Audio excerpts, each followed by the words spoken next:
RP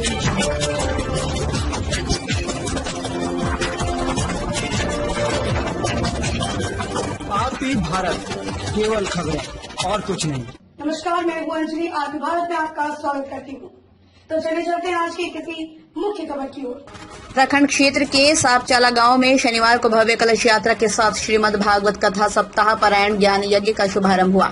151 कन्याओं द्वारा निकाले गए भव्य कलश यात्रा सापचाला के काली मंदिर प्रांगण से निकलकर 5 किलोमीटर दूरी पर स्थित दलाही ननबेल नदी से कलश में पानी भरकर वापस मंडप के पास स्थापित किए। इस भव्य कलश यात्रा को देखने के लिए आसपास के गांव से काफी संख्या में लोग उपस्थित हुए। वहीं मौके पर वृंदावन धाम से पधारे परम पूज्य कथा व्यास पंडित ताराचंद्र शास्त्री जी महाराज ने पत्रकारों से बातचीत करते हुए अपने मधुर वचनों से युवाओं को भी प्रेरित किया। मसलिया दुमका से ज्योतिर्मय दास की रिपोर्ट। ऐसी कथा है, केवल इसका स्मरण मात्र करने से जीव के संताप पाप त्रिताप दूर होते हैं और हमारी मुक्ति का जो मार्ग प्रशस्त करने वाली कथा है वो इस कलिकाल में भागवत कथा। छपरा में महिला किसानों का जुटान करके आत्मा इकाई ने उड़ाई सरकारी नियमों की धज्जियां। जहां एक तरफ बिहार सरकार कोरोना को लेकर सजग और सावधानी बरतने की मुहिम चला रही है, सड़कों पर हो या वाहनों में नियमित मास्क की गहन जांच पड़ताल की जा रही है।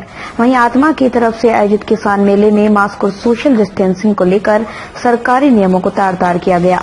हालांकि जब कैमरे के सामने मास्क लगाने की होड़ सी लग गई, लेकिन कोरोना को लेकर ऐसी तत्परता और निडरता कहीं शहर में कोरोना को ना दावत दे दे। आपको बता दें, आरपी भारत का मकसद समाज में सबके बीच समरूपता और जागरूकता फैले, यही प्रयास करता है। लेकिन बात जब समाज की हानि की हो तो सजगता के लिए आईना दिखाना पड़ता है। छपरा शहर के राजेंद्र स्टेडियम में आत्मा की ओर से 2 दिवसीय किसान मेला सह फल फूल सब्जी प्रदर्शनी का आयोजन किया गया है।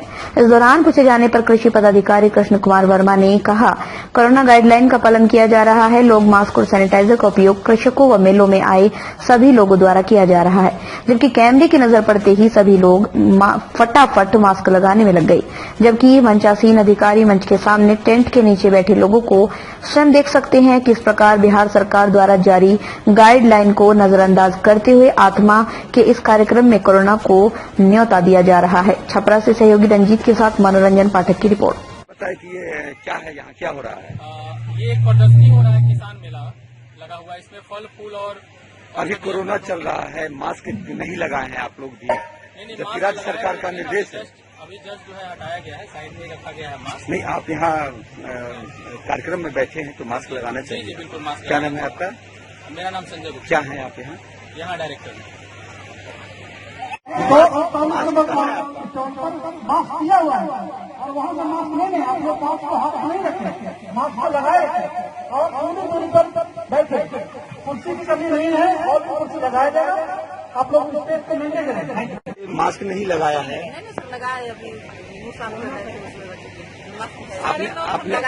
आपने अभी हम लोग सब मास्क गाने के समय आपने यहाँ बैठी थी, बोलने में दिक्कत हो रहा है। बोलने में तो दिक्कत हो रहा है, घर आता है, बोलने में दिक्कत होती है। ये जो है मतलब आत्मा के सहयोग से मेला 2 दिवसीय लगाया गया है। बिहार सरकार क्या? बिहार सरकार जिला पदाधिकारी के निर्देशन का ये मेला जो है 19 और 20 को जो है ये बहुत ही जो है किसानों के लिए बहुत ही महत्वपूर्ण होता है। आत्मा में जो मेला जो है सरकार के द्वारा हर वर्ष निर्धारित होता है। तो इस बार क्योंकि मार्च में ये लास्ट में मेला लगा तो थोड़ा सा सभी ऑफिसरों से थोड़ी दिक्कत हुई। किसान का भी अभी कटाई का समय चल रहा है, थोड़ा ये और फरवरी में होता तो और अच्छा होता। नहीं, यहाँ ज्यादा संख्या में महिला आई हुई है। अभी कोरोना को लेकर बिहार सरकार ने गाइडलाइन जारी किया है, लेकिन मास्क किसी के चेहरे पे लगभग लोगों ने मास्क का नहीं पहना हुआ। डायरेक्शन अभी दिया हुआ है, थोड़ा सा अभी हम लोग फिर इसको सुनिश्चित कर लेते हैं। आपके मंच पे भी कुछ लोग बैठे हैं जो मास्क नहीं पहने हैं। हाँ, तो आपने भी अभी मास्क लगाया है? नहीं, ये मास्क जो है हमेशा लोगों को लगाना है, ये सरकार का निर्देश है। और अभी जो है कोरोना जो है अभी और भी सभी राज्यों में बढ़ने लगा है, तो ये सावधानी सभी को बरतना है। इसमें अभी हम परियोजना निदेशक आत्मा को बोलते हैं कि वो सभी को माइक से बोल देंगे, सब लोग लगावें। और ये चूंकि थोड़ी दूरी मेंटेन करें, काफी जगह है मेला में, लेकिन काफी गैदरिंग है, महिलाओं बैठी वो हैं। हम लोग अलग करा देंगे क्योंकि इसमें लोग अभी उतना अनुभव लोगों के पास नहीं है। प्रचार तो काफी हुआ, लेकिन अभी भी तो कार्यक्रम के पहले इसका निर्देश जारी नहीं किया गया? जारी था ये।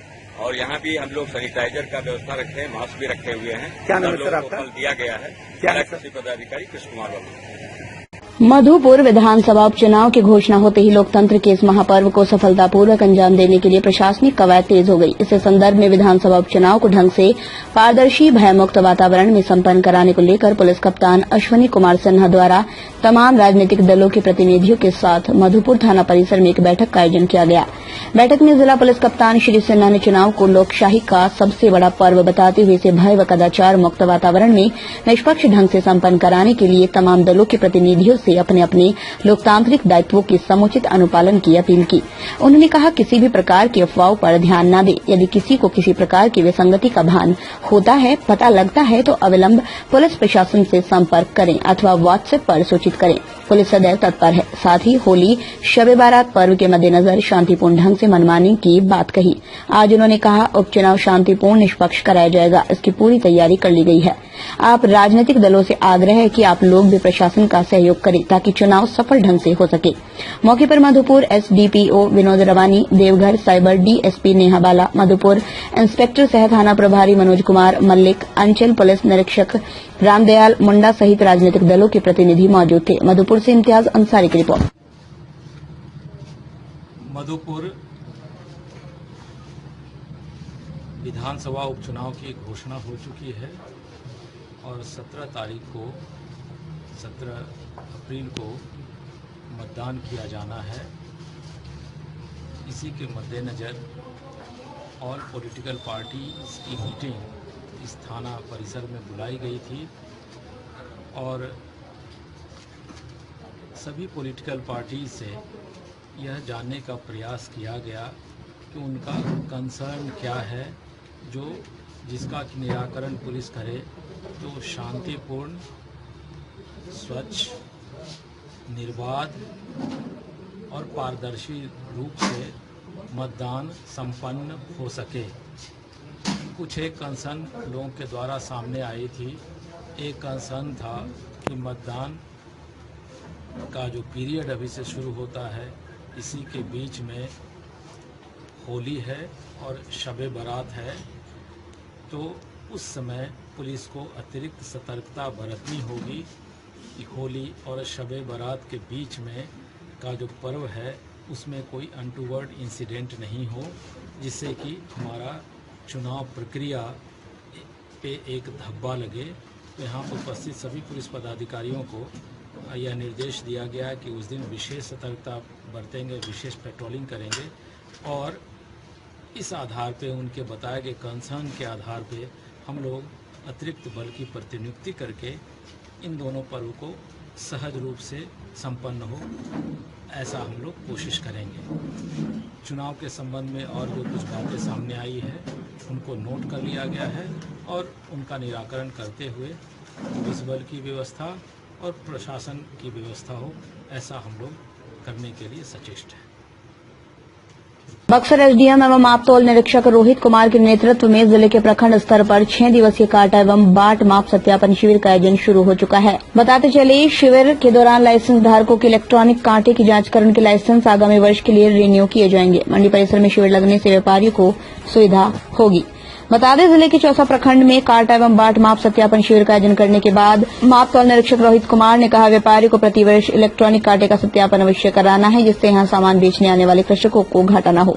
कहा कि माप तौल में पारदर्शिता के साथ कोई भी गड़बड़ी नहीं होनी चाहिए। घटतौली किसी भी हाल में बर्दाश्त नहीं की जाएगी। मंडी परिसर में ही शिविर लगने से लाइसेंस धारकों को कांटे का सत्यापन करने में आसानी होगी। इसके अलावा उन्होंने कहा, बाट एवं माप विभाग से अधिकृत संस्था इलेक्ट्रॉनिक कांटे की जांच करेगी। कांटे के display, load, cell keypad, wire supply आदि में गड़बड़ी होने पर घटतौली की जा सकती है। इसकी जांच सत्यापन शिविर में की जाएगी। बता दें, मापतौल सत्यापन शिविर में सैकड़ों लाइसेंस धारक पहुंचे। होने वाले सत्यापन शिविर से पूरी तरह लाभान्वित भी हुए। बक्सर से धीरज कुमार की रिपोर्ट।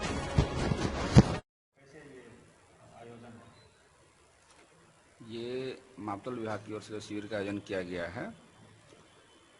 ये 6 दिवसीय है। धनसोई, राजपुर, आज चौसा में हुआ है। इसके बाद में अनुमंडल कार्यालय बक्सर, इटाढ़ी और सरंजा में शिविर लगाने का प्रावधान किया गया है, जिसमें एसडीओ सर द्वारा जो है अगुवाई की गई। उन्हीं के नेतृत्व में शिविर का आयोजन किया गया। इसके लाभुक जो है मुख्यतः पीडीएस, पैक्स, खाद बीज के दुकान वाले, उसके बाद और भी व्यापारी हैं जिन्हें ऑफिस में जाना पड़ता था। डिस्टेंस के कारण बहुत लोग नहीं जा पाते थे, लेकिन शिविर लगने से उनको काफ़ी सहूलियत हुई है। और नया लाइसेंस के लिए आवेदन भरना पड़ता है और किस उपकरण का आप उपयोग कर रहे हैं इस पर डिपेंड करता है, और उसको देख के फी का कैलकुलेशन किया जाता है। ऑनलाइन फी जमा होती है, उसके बाद लाइसेंस निर्गत किया जाता है। अभी राजपुर, इटाढ़ी में लगने वाला है। राजपुर, चौसा, सिमरी, ब्रह्मपुर, इन सब प्रखंडों में शिविर का आयोजन किया जा चुका है। आगे भी कोविड-19 को ध्यान में रखते हुए शिविर का आयोजन किया जाएगा। विभाग द्वारा आदेश आएगा, उसमें हम लोग शिविर में जाएंगे।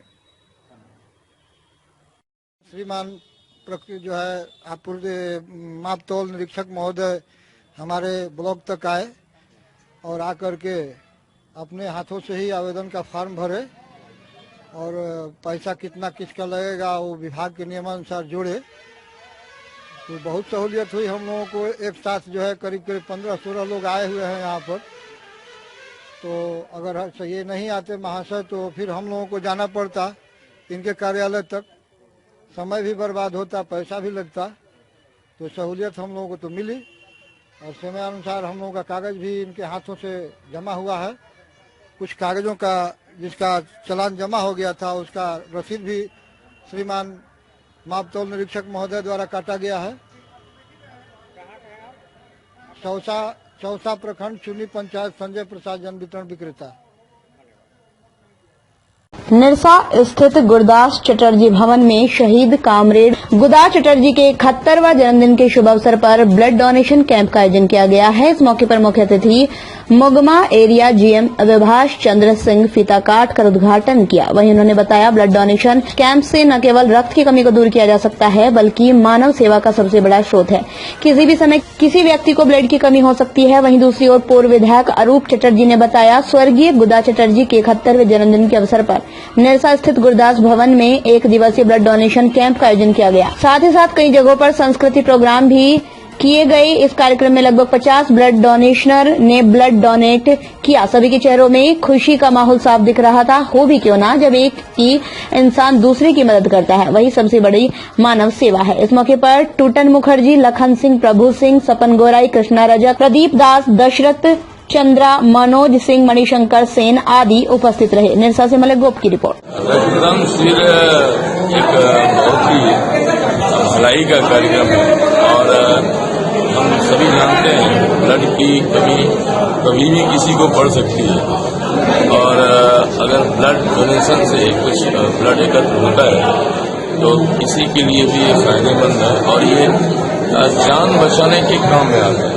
तो इससे और भलाई का काम क्या हो सकता है। शहीद कॉमरेड गुरदास चटर्जी का आज 71वां जन्म दिवस है और उन्हीं की जन्मदिन के उपलक्ष्य में आज ब्लड डोनेशन कैंप और सांस्कृतिक कार्यक्रम विभिन्न जगहों पर ऑर्गेनाइज की गई है।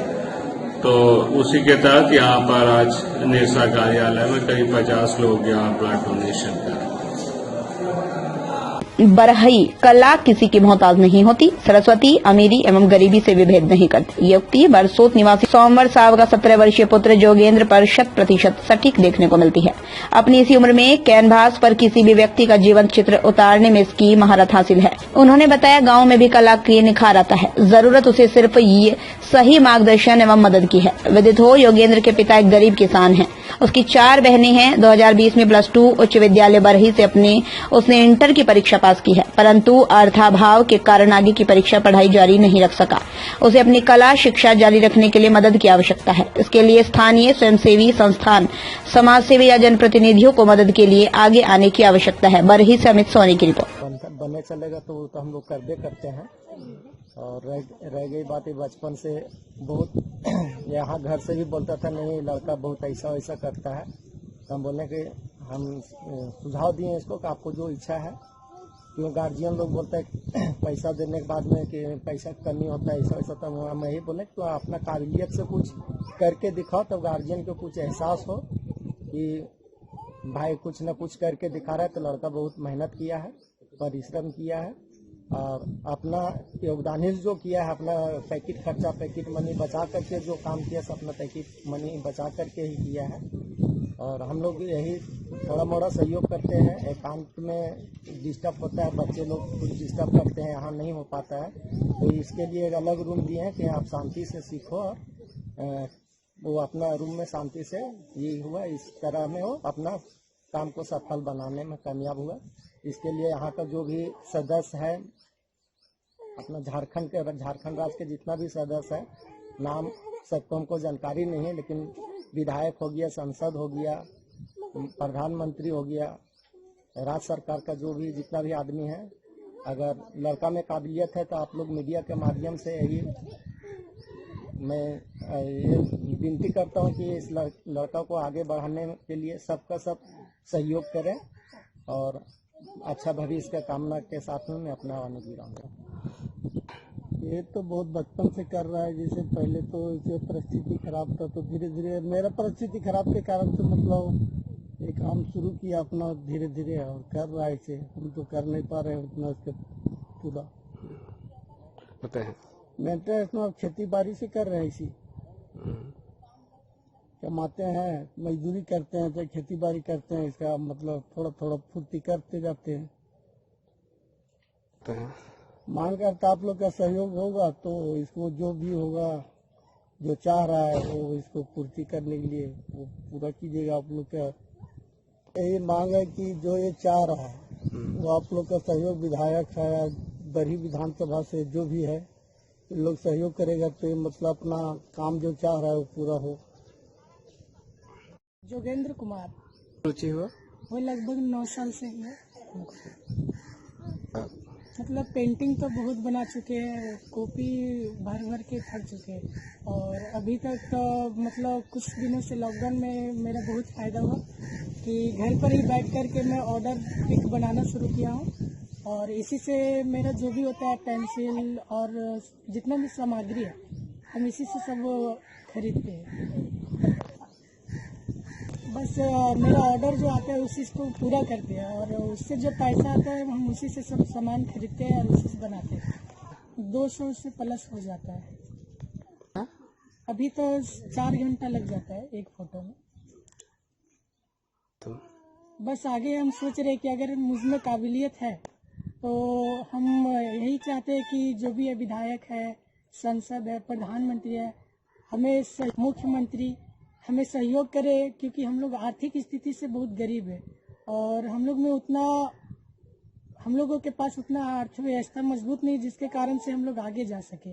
तो बस हम चाहते हैं कि सहयोग करे। कुछ आर्थिक स्थिति में हम लोग बहुत गरीब है, सहयोग करे और हम बाकी इसमें पूरा अपना मेहनत करेंगे। जी, इसी से जीवन यापन भी करना और अपने गांव का भी नाम रोशन करना है, ताकि जाने हमारे गांव का नाम। बरसोत से। कहाँ से? बरही बरसोत। 4 बहन है और हम अकेले भाई है। सबके मैरिज हो चुकी है क्या? 3 का मैरिज हो चुका है, एक हमसे छोटी है। पिताजी क्या करते हैं आपके? खेती बाड़ी करते हैं। सिर्फ खेती बाड़ी? खेती करती है, उसी से जो पैसा तो कुछ हमें देती है और उसी से घर भी चलाती है। अभी तक तो मदद नहीं मिला, लेकिन हमारे अरुण सहिया, उसके बाद प्रतिभा मैम, इन लोग हमारी कला को जाने और कुछ हद तक सहयोग किए, और मैं उन लोगों को धन्यवाद देना चाहता हूँ जो मेरे काबिलियत को समझे और मुझे सहयोग कर रहे और करेंगे आगे तक।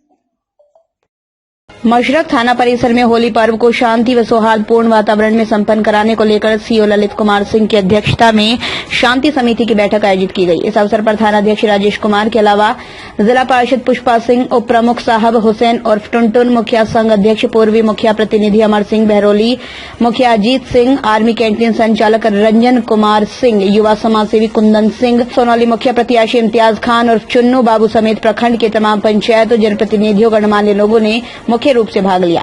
इस अवसर पर उपस्थित पदाधिकारियों ने संबंधित पंचायत के प्रतिनिधियों, शांति समिति के सदस्यों से होली पर्व जाति, रंग, धर्म, विभेद, समुदाय की नीतियों से परे सामाजिक समरसता के साथ संपन्न कराने के लिए प्रशासनिक स्तर पर सहयोग करने की बात कही। किसी भी प्रकार की परेशानी होने पर आप अविलंब थाने को सूचित करें ताकि होली में हुड़दंगियों व असामाजिक तत्वों पर लगाम लगाई जा सके। थानाध्यक्ष राजेश कुमार ने उपस्थित सभी पंचायत प्रतिनिधियों, शांति समिति सदस्यों से ये सब कहा।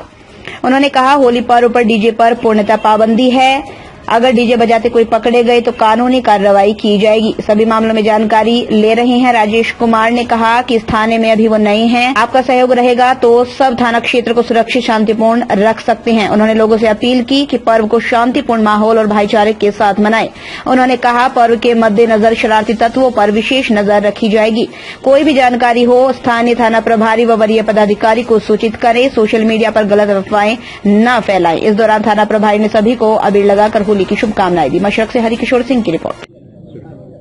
सबसे पहले तो होली का हार्दिक शुभकामना है। हम लोग थाना परिसर में आए हैं, शांति समिति का बैठक है और मेरा यही आग्रह रहेगा कि होली एक बहुत ही हम लोग का जो पर्व है बहुत ही सुंदर पर्व है। इसमें कोई द्वेष ना हो, ये आपसी भाईचारे को बना के रखना है। जो भी बुराइयां हैं उसको खत्म करके अच्छाई में बदलना है उसको।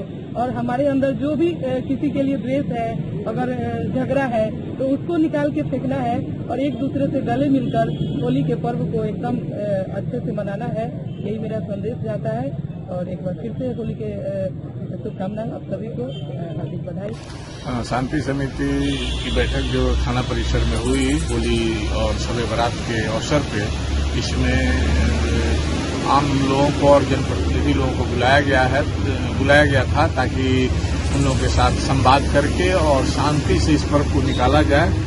और उन लोगों को कुछ हिदायत भी दी गई ताकि असामाजिक तत्वों पर वो लोग नजर रखें और किसी भी तरह की घटना हो तो उसकी सूचना अविलंब थाना प्रभारी और मशरक अंचल अधिकारी को दें ताकि हम लोग उसका निवारण कर सकें। छपरा के गरखा प्रखंड के मोती राजपुर पंचायत का रशीदपुर गांव, जहां उप स्वास्थ्य केंद्र कई सालों से कागज पर ही चल रहा है। इस उप स्वास्थ्य केंद्र से मोती राजपुर पंचायत के साथ सादपुर, बंगरा, पथरा, आवरा गांव के लोग लाभान्वित हो पाते थे, परंतु करीब 25 वर्षों से ये केंद्र बंद है। इसका लाभ ग्रामीणों को नहीं मिल पा रहा, जबकि कागजों पर आज भी ये केंद्र संचालित है। चिकित्सकों की हाजिरी भी बनती है। बतौर आशा ANM की नियुक्ति भी की गई, पर आज तक लोगों को दर्शन नहीं हो पाते, किसी स्वास्थ्य कर्मी का, न ही स्वास्थ्य केंद्र का, जिससे आसपास के लोगों को काफी परेशानी हो रही है। देखिए हमारी ये खास रिपोर्ट। हमारे संवाददाता ने हजारों ग्रामीणों से बातचीत की है। बताते चले, उप स्वास्थ्य केंद्र के लिए राशिदपुर निवासी देवनंदन सिंह ने 1982 में करीब 5 कट्टे जमीन भी दान में दी गई, जहां उसी वर्ष एक भवन बनकर तैयार हुआ और चिकित्सकीय सुविधाएं बहाल भी हुई। कुछ ही वर्षों में सब कुछ जमींदोज हो गया, जो आज तक दोबारा शुरू नहीं हो सका। यही नहीं, स्वास्थ्य उप केंद्र के नाम से नियुक्त चिकित्सक अपने मन मुताबिक किसी के दरवाजे पर जैसे तैसे चलाते हैं, जिसका कोई स्थायी समय नहीं रहते। यहाँ के पीड़ित लोगों को प्राथमिक चिकित्सा के लिए भी 8 से 10 किलोमीटर की दूरी पर गरखा या निजी सवारी द्वारा पहाड़पुर होते हुए 15 से 17 किलोमीटर की दूरी पर छपरा सदर अस्पताल जाकर इलाज करना पड़ता है। आए दिन शहर में लगने वाले भयंकर जाम से तो आप सभी अनजान नहीं हैं। गांव की बुजुर्ग महिलाओं का कहना है, कई बार तो ऐसा होता है जब कोई गर्भवती महिला को प्राथमिक चिकित्सा की जरूरत पड़ती है, इलाज के अभाव में जच्चा बच्चा को खतरा बढ़ जाता है तो प्राइवेट दिखाने के लिए बहुत पैसे भी खर्च करने पड़ते हैं।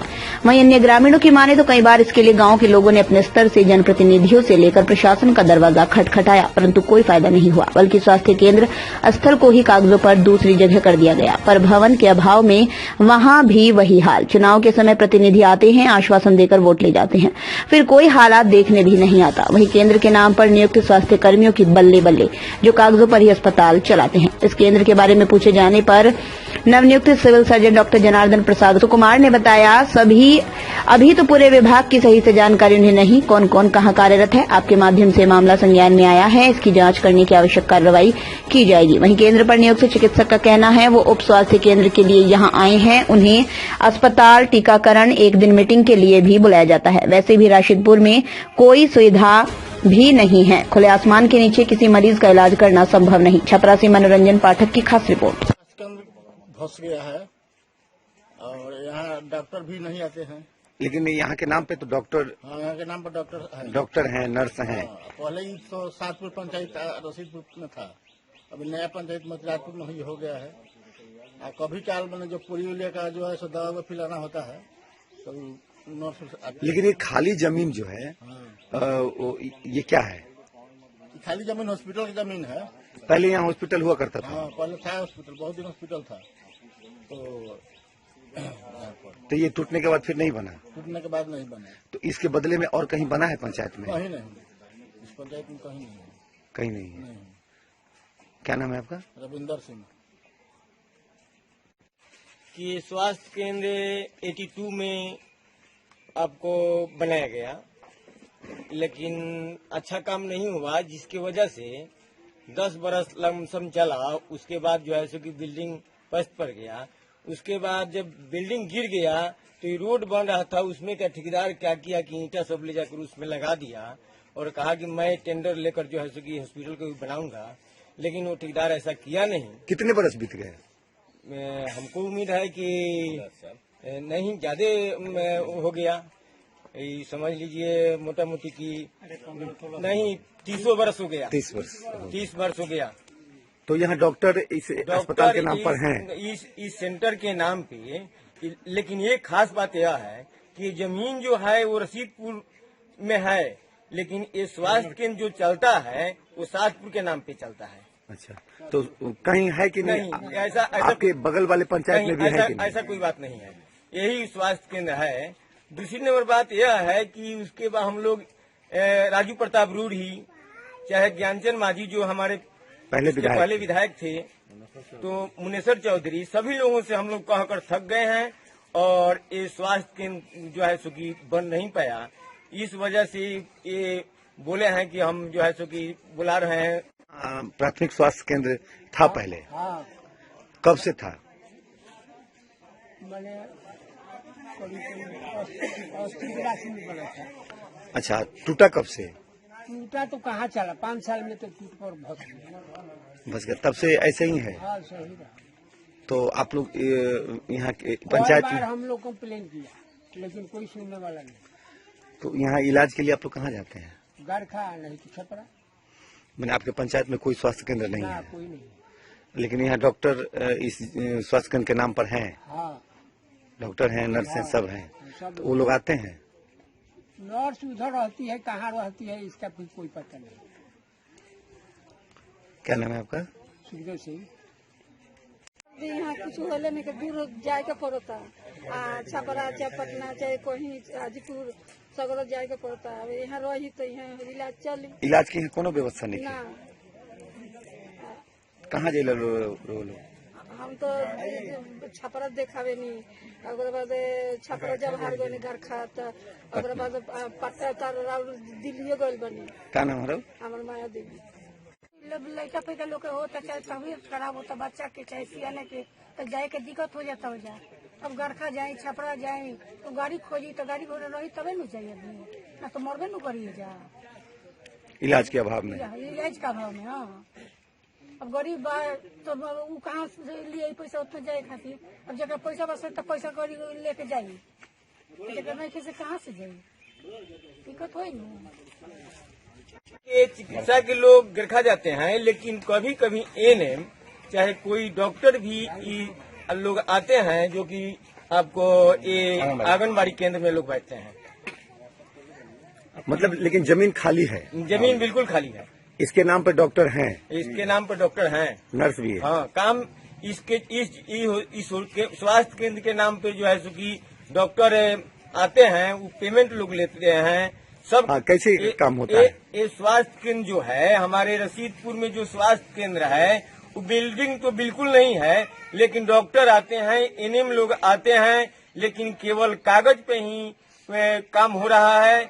और हालांकि वो टीकाकरण जो होता है वो लोग करते हैं, लेकिन बिल्डिंग नहीं है, केवल कागज पर ही वे लोग काम करते हैं और चले जाते हैं। और ये स्वास्थ्य केंद्र जो है, हम लोगों का इच्छा है कि स्वास्थ्य केंद्र जो हमारा है वो बन जाए तो यहाँ क्या नाम है आपका? हमारा रामाशंकर सिंह नाम है। क्या स्थानीय मुखिया के द्वारा यहाँ क्या व्यवस्था किया गया है? मुखिया जी के द्वारा कोई व्यवस्था नहीं किया गया। स्वास्थ्य उपकेंद्र काफी दिन से क्षतिग्रस्त हो चुका है और काफी कठिनाइयों का सामना करना पड़ता है हम लोगों को। चिकित्सा के लिए गरखा सदर हॉस्पिटल में जाना पड़ता है। यहाँ कोई सुविधा उपलब्ध नहीं है। काफी दिनों से बिल्डिंग क्षतिग्रस्त हुआ है। आप लोग अपने जो है पंचायत के जनप्रतिनिधि उनसे आप लोगों ने शिकायत की है? हाँ, काफी बार हम लोग शिकायत किए, आवेदन के माध्यम से उनको सूचित किया है, लेकिन इसका कोई संतोषजनक समाधान प्राप्त नहीं हुआ है। बताया जा रहा है कि 1982 में बना बिल्डिंग और 10 साल ध्वस्त होने के बाद भी कितने जनप्रतिनिधि विधायक बने, MP बने। हम लोगों को स्वास्थ्य उपकेंद्र बनाने के लिए मांग की गई थी कि यहाँ पे सेवा उपलब्ध कराया जाए, लेकिन इसका कोई निदान नहीं हुआ। कितना बार ज्ञानचंद माझी जी विधायक थे, उनको भी सूचित किया गया, मुनेश्वर चौधरी को भी सूचित किया गया, हमारे सांसद श्री राजीव प्रताप रूढ़ी जी को भी सूचित किया गया, लेकिन इसका कोई संतोषजनक समाधान हमें प्राप्त नहीं हुआ। सुरेंद्र राम के पास अभी सूचना गया है? सुरेंद्र राम तो अभी तक से क्या नाम है आपका? भी नहीं, संजय कुमार सिंह। परेशानी है आप लोग को यहाँ? 20-25 वर्ष पहले यहाँ तो ठीक रहे, हॉस्पिटल रहे, डॉक्टर उतर सुई देते रहे। ओकरा बाद जब हॉस्पिटल एथी हो गल तब ना डॉक्टर लाइल बंद हो गल। रात की रात तबियत खराब होता तो बहुत दिक्कत हो जाता जाए में। लेडीज का बच्चा का लेके बहुत दिक्कत होता जाए में, इसलिए हॉस्पिटल के जरूरी बैठे। डिलीवरी के समय भी काफी बहुत दिक्कत बा, मतलब गाड़ी ना मिले, घोड़ा ना मिले, गरखा छपड़ा जाए के बा बहुत दिक्कत हो जाता। स्वास्थ्य केंद्र बन जाए तो मैंने सुविधा हुई। हाँ, स्वास्थ्य क्या मांग करते हैं? हॉस्पिटल बन जाए, डॉक्टर साहब लोग आवे लगे, यहाँ सब सुविधा मिले लगे तो बहुत अच्छा के बात बा। क्या नाम है? सुमित्रा देवी। सर मैं कागज पे ही उप स्वास्थ्य केंद्र चलता है। कौन सा गरखा प्रखंड का मोतीराजपुर पंचायत। अच्छा, कागज पर चलता है? जी, लोगों का ये आरोप है वहाँ स्थानीय लोगों का कि ये सिर्फ कागज पे चलता है। यहाँ डॉक्टर भी हैं। कारण कुछ बताओ ना, बिल्डिंग नहीं है वहाँ। अच्छा, समतल हो चुका है जी। लेकिन फिर वहाँ दोबारा उप स्वास्थ्य केंद्र अब तक नहीं बना, लेकिन डॉक्टर नर्स हैं उस उप स्वास्थ्य केंद्र के नाम पर। ठीक है, तो अभी उस उप स्वास्थ्य केंद्र को पुनर्जीवित करने के लिए जो हो सकता है तो किया जाएगा। तो हम इसको पता लगाते हैं कि कुछ बात संचिका पर हुई है कि नहीं, बिल्डिंग के संबंध में भवन निर्माण को लिखा गया है कि नहीं, सरकार से कोई आदेश प्राप्त हुआ है कि नहीं, जहाँ तक सवाल है। मैं फिर भी वहाँ के जितने भी स्टाफ हैं, मैं चाहूंगा कि वहाँ का मुखिया जी से बात करके कि अगर कोई जगह तत्काल वो हमें उपलब्ध मुहैया करा दें, पंचायत में ही कहीं कोई बिल्डिंग, तो मैं उसको पुनर्जीवित कर दूंगा। निरसा थाना क्षेत्र अंतर्गत चूड़ीनाला के नदी किनारे SDPO विजय कुशवाहा ने सूचना के आधार पर शनिवार की अहले सुबह छापेमारी कर लगभग 4 से 5 टन OB डंप से चुना हुआ कोयला एवं एक मोटर पंप जब्त किया। जानकारी देते हुए SDPO विजय कुशवाहा ने बताया, ये लोग ECL द्वारा OB डंप किए हुए स्थान से कोयला चुनकर एक जगह एकत्रित करते हैं। उसके बाद साइकिल आदि के माध्यम से दूसरे स्थान पर ले जाया जाता है। साथ ही यहां नदी किनारे एक अवैध उत्खनन स्थल का भी निर्माण किया जा रहा है, जहां से एक मोटर जब्त की गई। निरसा से मलिक गोप की रिपोर्ट। यहाँ आसपास के लोगों के द्वारा बताया गया था कि यहाँ पर कुछ कोयला तस्कर लोगों से कोयला जमा करवाते हैं और साइकिल से ले जाते हैं। साइकिल भी इधर जाने की बात हुई थी। उसी संदर्भ में आज सुबह में छापामारी किया गया है। तो यहाँ पर देख रहे हैं कि काफी कोयला इधर है, जिसको हम लोग जब्त किए हैं। और यहाँ पर एक खदान था जो अभी चालू नहीं है, उसको प्रयास किया जा रहा था, जिसमें मोटर और पंप को जब्त किया गया है। और दमदार निर्माण का भरोसा लाल स्टील TMT बार्स, हर निर्माण के लिए उपयोग। लाल स्टील TMT बार्स, रिश्ता मजबूती का।